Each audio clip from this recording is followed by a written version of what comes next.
an entrepreneur always think, oh, let's start a new company, before they have kind of finished, the other project. So I think there's a strength and there's a weakness. It's like good enough, so you gotta be great, and I'ma do whatever it takes. Doing what I love in life, and I'll pay the price, and not stopping even if the shit kills me, even if it kills me. Hi everyone, and welcome to MattGron's Scaling Up Journey. This is episode 52, and my name is Mattias, aka MattGron, and on the other side we have the one and only Svea Landshow from Germany, now established on Swedish soil. And you are not at home, Svea. Where are you? I am in Norrland. I think in last episode I said already I'm here at David's dad's office. And he's Yes.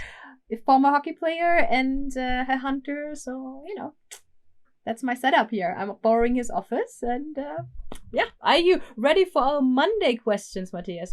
Mondays is Yes, I am. your favorite part, right? At least mine, where I can just ask you anything. And I just found this bullet here. He is a hunter, so found this. I'm gonna shoot this on you now. You ready? Okay. Yes, I'm ready. Okay. Should we take away the tagline before we start? Oh yeah, I think you should do it again. 'Cause I've been doing it a lot lately. Wow. This is where entrepreneurship runs smack into reality. So let's start, Svea. Okay.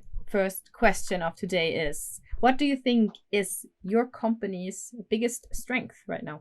Right now, I think the biggest strength is that we are pulling in the same direction as a team.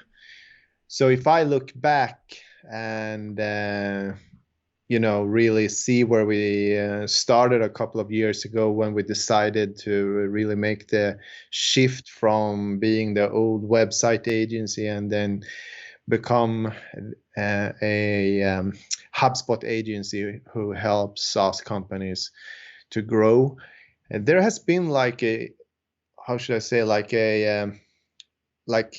on the way, bridging this gap.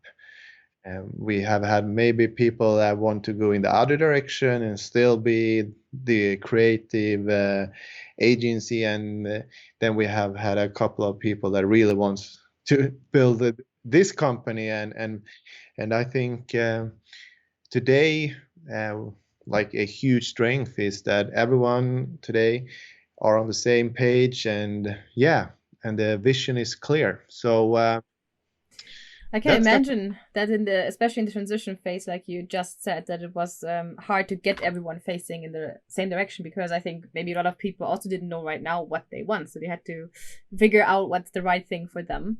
But yeah, good to hear that you managed to get them in the same direction. I think we talked about it briefly before as well, how you managed to do this. I remember you were saying it's very important to have a clear communication, set the goals and the strategy and everything be aligned.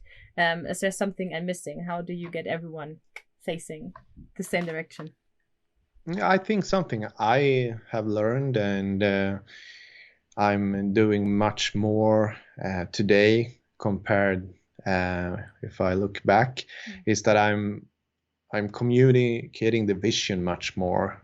I'm always find time to remind everyone where we are going, and I think there's one I can really look at myself and see, for a long time I had the vision in my head, but I wasn't really communicating it and reminding everyone where we are going as a team. And if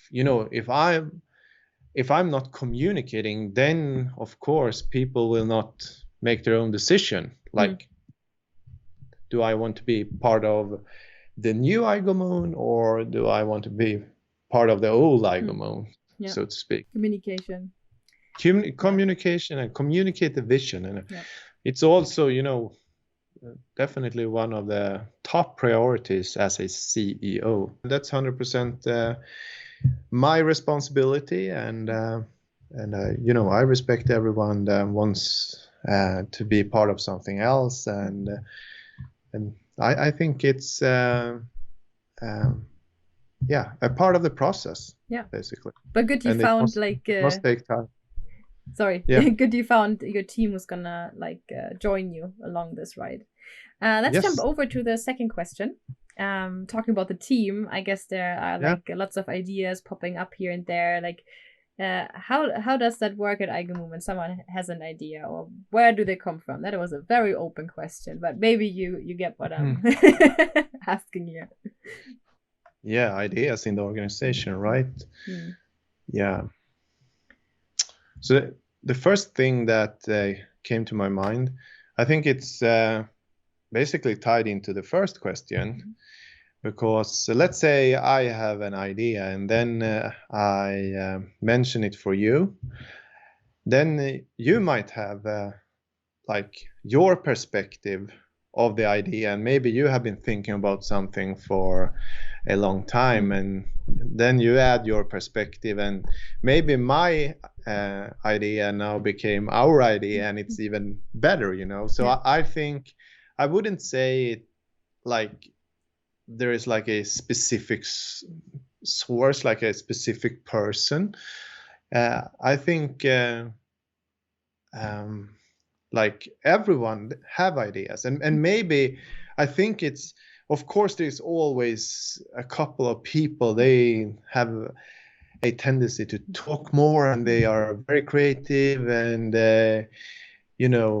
we talk about extrovert and introvert before, so that's maybe something you need to think about when you talk about this topic. But I can really see that you must get everyone must feel safe to share their ideas, because I think then there is an environment where ideas can become amazing. Ideas. I think that's an interesting and important thing you just said, that you feel safe, because I've also worked at places where this didn't feel like it. It felt like you cannot really say what you're thinking, or you cannot say, cannot criticize, and I think that's really, really bad if you're working at a place where you cannot say what you're thinking, have constructive criticism or ideas to make something better. For me, that was very horrible, because I just wanted to help, and I felt I'm not allowed to say anything. So I'm glad you're saying this also from a perspective of an employee that I was. That's very important, I think. And to your things you said before about bouncing back and forth idea, I absolutely agree, also from my own experience, because I also have a tendency, you were talking about introvert, extrovert. I also feel like I'm thinking a lot more by myself, but then as soon as I actually talk to someone about it, and even if it's just one person, I get another perspective, and then we have a conversation, and they say, but did you think about this? Or, you should try that. And then, that's a good idea. And, I think the good thing in a team at an organization like iGoMoon is that, like you said, you have multiple people from different standpoints, different backgrounds with different ideas. So I think that's a really good starting point for great ideas, in my opinion. Yes, I agree. All right, then I would say let's go over to our third question of today. That's interesting. That is, if you are facing two equally qualified candidates for a role, so if you're hiring someone new and they're basically on the same level, how would you decide with which one you go further? Wow. Hard. Yeah. Really hard. So,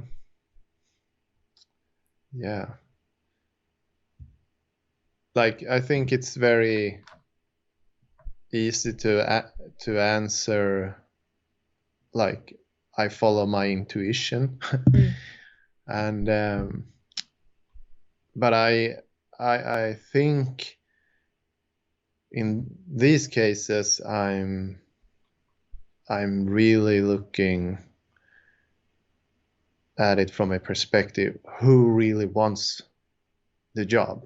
Okay. Does it make sense? Yeah. Because when you say it, I am faced with two equally qualified candidates.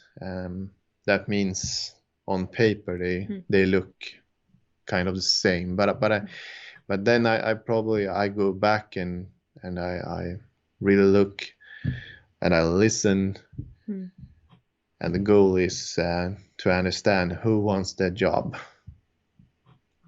because that's very often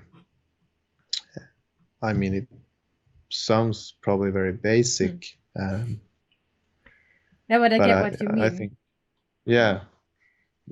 So probably that fits under the category attitudes. Yeah. Okay. Probably more than skill sets. Okay, interesting. All right, and then I have one more question for this Monday, and I'm curious about this. If you could start another business right now, next year, whenever, what business would that be? So, really good question. Right now, I'm very focused on iGoMoon, and I really want to realize the vision with iGoMoon, and I can't really answer you because I don't know. If I go back and look at the businesses I've been starting before iGoMoon, I see there is, there is not a pattern. Like I could find whatever, I'm not tied to a specific industry or a specific niche. In that case, when I know, I know it. I know when I know. But maybe that's the best answer you could give, because you are focused on what you're doing. I think that's what you should do. But do you think in general, is there a possibility that you would do another business at some point? Just in general, do you think you would open up another one? Yeah, for sure. Yeah. What I will not do, and that's why I'm super focused on iGoMoon, I will not bootstrap another company again. Why not? So, because it, like bootstrapping a company with zero financials, you that's what you do as an entrepreneur when you want to build a company, a legacy, and you really want to own your own company. Yeah. And I mean, if you want someone else to finance your company, then you need to give away the ownership of the company, the shares. So I think it depends what kind of strategy you have. So I really want to build iGoMoon, realize this vision, and of course, I will become involved in other businesses, and I will start new companies in the future.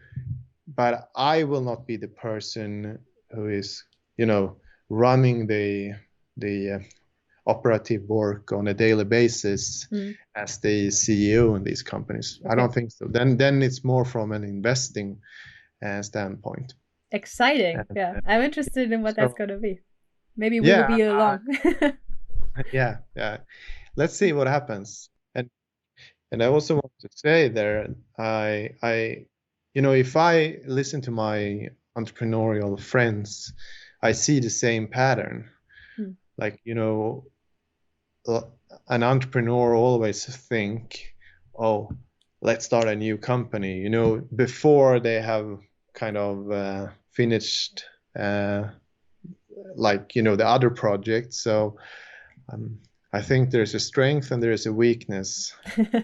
And that you get ideas and you want to execute them, and then you end up realizing that, now I'm spreading, what do you say, too thin, like because you have it's too much work, running in different directions, and you are losing the momentum in one business because you are not really there, and then you run to the other one trying to get the momentum there. So So right now, I feel like, I mean, it's all the time and all the energy, at least for me, goes into iGoMoon, and I can't really, I can't think about having another iGoMoon to take care of. Yeah. So. Yeah, I think you have enough on your plate for now, but maybe we'll talk about it in 2 years and you say, hey, I opened up a nail salon. Who knows? No. Okay, that was my creative outro for this episode. My outro. And thank you for your answers. It was very interesting, especially the last one, I think. And see you on Wednesday. And you guys, thank you for watching. And if you like this, maybe subscribe, comment, like, whatever you want. It will make our day. Thanks for watching. Thank you. See you in the next. Bye-bye. Bye.